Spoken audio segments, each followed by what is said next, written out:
Asosiy vositalarni chiqim qilish.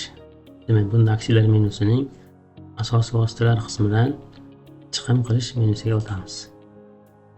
Bu yerda mana chiqim jadvaliga o'tganimizda qo'shib tugmasini bossak, bizda mana chiqim turlarimiz mavjud. Qaysi turga mos kelsa, shu tur bo'yicha bemalol chiqim qilsak bo'ladi. Hisobdan chiqarish orqali chiqim qilmoqchi bo'lsak, mana bu yerda ko'rinib turibdi, mana xatolik bo'ldi. Sababi mana shu chiqim qilmoqchi bo'lgan sanamizga, ya'ni eskirish hisoblangan bo'lishi kerak. Eskirish to'liq hisoblanmagan, ya'ni eskirish shu davrgacha hisoblanmagan asosdan eskirtirib, keyin hisobdan chiqarish kerak bo'ladi. Ya'ni oyning 15-sanasigacha bo'lsa, o'tgan oyga eskirish hisoblangan bo'lishi kerak. Oyning 15-sanasidan keyingi sana bilan chiqim bo'layotgan bo'lsa, shu oy uchun ham eskirish hisoblangan bo'lishi kerak. Demak, mana birinchi eskirish hisoblab olamiz ekan. Eskirish 2025-26-yilgacha. Mana 25-yilda dekabr qolib ketgan ekan. Mana dekabrni eskirish hisoblab qo'yamiz. Va 2026-yil mart bugun bo'lganligi uchun yanvar fevralga ham hisoblab qo'yamiz. Mana endi bemalol chiqimga o'tsak, endi hech qanday xatolik bermaydi va tegishli bo'lgan asosiy vositamizni birini chiqarib olsak bo'ladi. Mana asosiy vositamiz bitta bor ekan, shuni hisobdan chiqarib olamiz. Eskirish hali mana hisoblanmagan.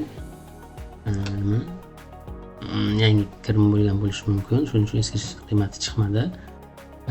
Mana shu yerda endi bemalol agar qayta bag'ishlash qiymati bo'lganda buni ham qo'yib chiqarib olsak bo'lar edi. Mana bitta saqlash orqali bu sanaga eskirish hisoblanmagan.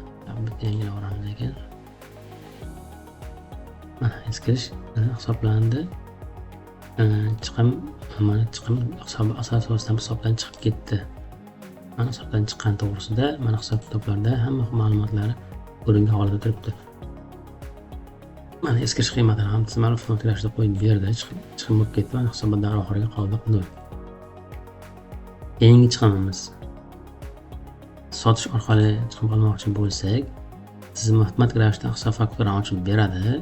Ya'ni chiquvchi hisob fakturalarni bu yerdan keraklisini o'sha asosiy vosita sotilgan hisob fakturani tanlab olishimiz kerak bo'ladi va ushbu hisob fakturaga tegishli bo'lgan asosiy vositani uydan qo'shib chiqim qilib yuboramiz. Mana bu yerda chiqmadi, sababi asosiy vositamiz qolmadi. Bu hisob fakturamizni tanlaymiz. Aytaylik, mana shu chiquvchi hisob fakturamizda mana bitta narsani ko'rib olamiz. Mana shu chiquvchi hisob fakturamiz mana 28 fevral 2026 bo'lyapti. Agar mana shu sanada asosiy vositamiz bo'lsa, bizning balansimizda o'sha ko'rinadi. Bo'lmasa bu yerda ko'rinmasligi mumkin. Mana demak bu davrda yo'q, bundan keyin kirim bo'lgan bo'lishi mumkin. Demak, hozirgi chiqim bitta chiqim qilganimizni atmay qilib turamiz bu yerda ko'rinish uchun. Demak, bundan oldingi chiqimni hozircha bekor qilib turamiz. Keyingi testimizda ko'rishimiz uchun. Hisobdan chiqarishga kirib, buni o'chirib turamiz. Endi bu mahsulotimiz endi chiquvchi hisob fakturada ko'rinadi.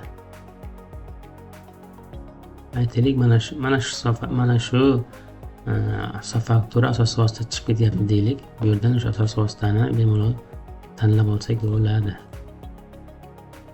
Mana asosiy vositamiz ma'lumotlar keldi. Sotish narxini mana bu yuqoridagi narx bilan qo'yib qo'ysak bo'ladi. Hisob faktura qiymatlari teng bo'lgandagina tizim saqlaydi. Mana ma'lumotlarimiz to'g'ri keldi. Endi bemalol saqlasak bo'ladi. Eskirish qiymatini ham tizim avtomatik hisoblab beryapti. Saqlaganimizda xuddi shu fakturaga biz asosiy vositani chiqim qilgan bo'lamiz. Yana qaysidir maydon qolib ketdi. Shartnomasi. Mana shartnomani tizim to'ldirib beradi avtomatik tayyor qilib va saqlaymiz. Endi keyingi chiqim turimizni ko'ramiz. Qani keyingi chiqim turimizga kiramiz.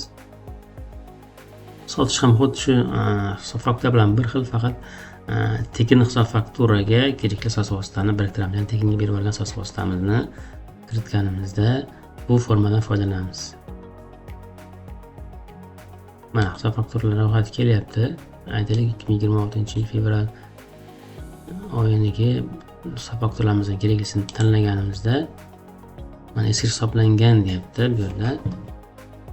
Avval eskirishni bekor qiling. Sababi oyning boshi biz fevralga eskirish hisoblab qo'yganligimiz uchun fevralni eskirishni bekor qilib tur, chunki fevralni boshida o'sha sotishga ma'lumot kiritmoqchisan degan ma'noda anaqa cheklov qo'yib beryapti. Uni o'tkaz qilib, eskirishni bekor qilib, keyin bu kirishimiz kerak bo'lar edi. Lekin yo'nalish bir xil hisob faktura bilan faqat o'sha tegishli hisob fakturaga tegishli bo'lgan asosiy vositalarni kiritib qo'ysak kifoya qiladi va saqlash bosamiz, hisobdan chiqib ketadi. Keyingi turimiz ustav kapitaliga ulush sifatida berish, ya'ni boshqa tashkilotga ulush sifatida berish uchun mana shu formadan foydalanamiz. Bu hisob faktura emas, lekin chiquvchi hisob faktura kabi bo'ladi. Mana bugungi kun bilan kerakli o'sha ustav sifatida kiritmoqchi bo'lgan korxonamizni kiritamiz. Dalolatnoma akt fayli bo'lsa buni biriktirib qo'yamiz va uzoq muddatli investitsiya sifatida biz kiritib qo'yamiz. Ya'ni o'sha bizdagi asosiy vositamizni qiymati misol uchun 10 million bo'lishi mumkin, lekin biz investitsiya sifatida shartnomaga asosan 15 million 20 million qilib kiritgan bo'lishimiz mumkin. Shuning uchun bu yerda miqdor narxi alohida ko'rsatiladi. Narxi misol uchun 5 million deylik. Bo'lim nomi qaysi bo'limda biz asosiy vositamiz bor? Asosiy bo'limga kirganimizda mana mahsulotlarimizni kiritib qo'ygan, test sifatida kiritgan asosiy vositalarimiz bor. Birini tanlaymiz. Mana shu misol uchun qiymati 43 ming so'mlik qiymatdagi asosiy vositamiz. Ya'ni kirganlik eskirish yo'q. Maqsadimiz biz keyin korxonaga aytaylik mana 500 ming so'mlik investitsiya asosiy vosita sifatida kirityapmiz. Bu yerda korxona mana shu orasidagi 450 ming so'm ortiqcha qiymat miqdorida foyda ko'rayotgan bo'lishi mumkin. Va saqlash bosamiz. Maydon to'g'riligi. Demak, asosiy vositani investitsiya sifatida kiritish to'g'risidagi dalolatnomasini kiritish majburiy qilingan. Bitta o'sha kerakli faylni kiritib qo'yilsa, bu arxiv sifatida tizimda ham qoladi. Keyingi safar qog'oz shaklida saqlash shart bo'lmay qoladi. Tayyor saqlayveramiz va biz to'g'ri kiritgan ma'lumotimiz asosiy vositalar chiqimida avtomatik ravishda shakllanadi. Keyingi chiqim turimizni ham ko'rsatib o'taman. Moliyaviy ijara sifatini lizingga berish.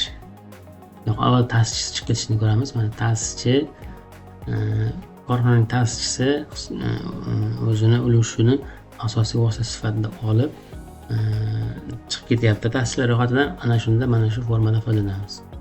Mana shu davrga mana shu mana ta'sischimiz bitta bor ekan, shunga shartnomaga asosan o'zining ulushini olib chiqib ketmoqchi.